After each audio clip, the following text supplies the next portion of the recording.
Aussitôt après, il obligea ses disciples à monter dans la barque et à passer avant lui, de l'autre côté, vers Bethsaïda, pendant que lui-même renverrait la foule. Quand il l'eut renvoyé, il s'en alla sur la montagne pour prier. Le soir étant venu, la barque était au milieu de la mer, et Jésus était seul à terre. Il vit qu'ils avaient beaucoup de peine à ramer, car le vent leur était contraire. À la 4e veille de la nuit environ, il alla vers eux, marchant sur la mer, et il voulait les dépasser. Quand ils le virent marcher sur la mer, ils crurent que c'était un fantôme. Et ils poussèrent des cris, car ils le voyaient tous, et ils étaient troublés. Aussitôt Jésus leur parla et leur dit, « Rassurez-vous, c'est moi, n'ayez pas peur. » Puis il monta vers eux dans la barque, et le vent cessa. Ils furent en eux-mêmes tout stupéfaits et remplis d'étonnement, car ils n'avaient pas compris le miracle des pains, parce que leur cœur était endurci. Marc 6, 45, 52. Ce passage de l'évangile de Marc m'a souvent aidé par le passé, et il continue également de le faire, même aujourd'hui.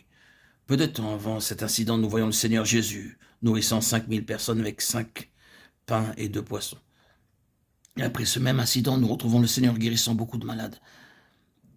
Ces 3 épisodes réunis typifient l'œuvre du Seigneur Jésus depuis sa mort à la croix jusqu'à l'établissement du royaume.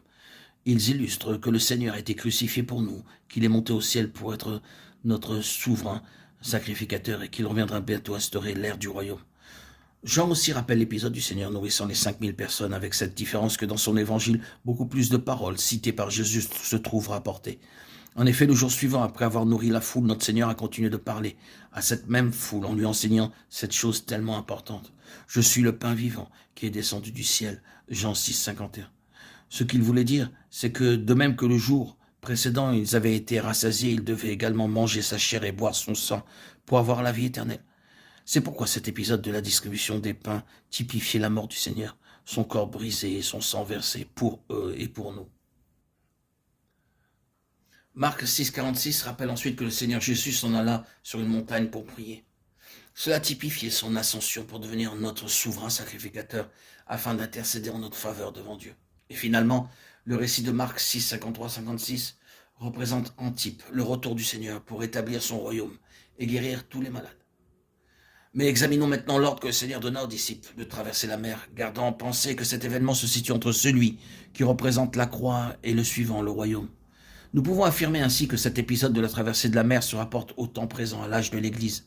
C'est pourquoi cet événement peut nous aider à comprendre ce qui devait se dérouler à la fois après la crucifixion et peu de temps avant l'établissement du royaume. Il peut aussi nous enseigner quelle doit être aujourd'hui notre attitude. Ici, nous ne voulons pas mettre l'accent sur ce que le Seigneur a fait pour nous, mais nous voulons souligner ce que nous devons faire nous-mêmes. Aussitôt, après, il obligea ses disciples à monter dans la barque et à passer avant lui de l'autre côté vers Bethsaïda, pendant que lui-même renverrait la foule. Quand il l'eut renvoyé, il s'en alla sur la montagne pour prier. Marc 6, 45. En premier lieu, ce verset nous dit que le Seigneur a une voix pour chacun de nous. Le mot « contraindre » ici est le même terme que nous trouvons dans 2 Corinthiens 5, 14, car l'amour de Christ nous contraint. Le Seigneur contraint les disciples à entrer dans la barque. En d'autres termes, l'illustration de ces types nous enseigne que le Seigneur, après avoir été mis à mort pour nous, contraint ceux qui veulent le suivre à entreprendre leur traversée. Le Seigneur a préparé une voie pour les disciples et leur ordonne de s'engager, de la suivre. La plus importante des choses dans la vie chrétienne, c'est de découvrir la route préparée par Dieu et d'y marcher fidèlement. Malheureusement, d'une part, beaucoup de croyants n'ont pas découvert leur route et de l'autre, quelques-uns de ceux qui l'ont découverte ne s'y engagent pas. Il n'est pas étonnant que leur voix soit si passive et confinée et que l'œuvre de Dieu souffre autant des conflits et d'opposition. Ce dont nous avons le plus besoin les uns des autres, c'est d'aller nous-mêmes dans la présence de Dieu pour la prière, avec soumission dans la quiétude, pour chercher avec simplicité de cœur ses directives selon ses voies préétablies, et d'y marcher de tout cœur selon sa volonté, prêt à payer n'importe quel prix.